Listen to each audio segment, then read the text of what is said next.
Hi guys, চলে আসলাম আমার নতুন একটা ব্লগ নিয়ে। তো আজকে সকাল সকাল উঠে পাস্তা খেতে মন ছিল, তো দেরি কিসে রান্নাঘরে এসে ঝটপট করে কড়াইটা চাপিয়ে দিলাম।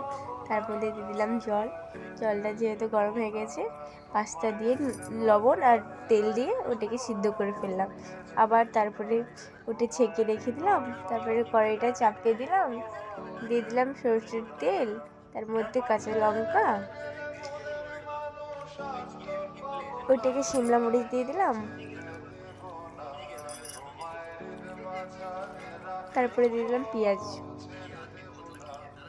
অনেক বেশি খেতে ভালো লাগে তার জন্য। তারপরে দিয়ে দিলাম গাজরটা একটু সিদ্ধ হবে, তো তাই দিয়ে দিলাম আমি,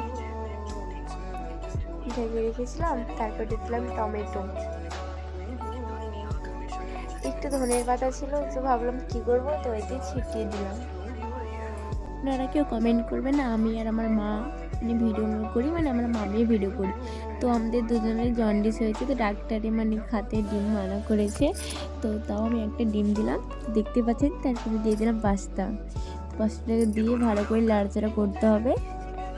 দিয়ে লবণ দিয়ে দিয়েছি, লবণটা ভিডিওটা দিতে ভুলে গেছি, দেখতেই পাচ্ছেন। আমি এতে হলদি দিলে কিছুই দিইনি।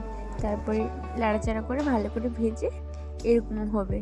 আমার সস ছিল তাই অপরে দিয়ে দিয়েছি, খাতে কিন্তু সেই স্বাদ।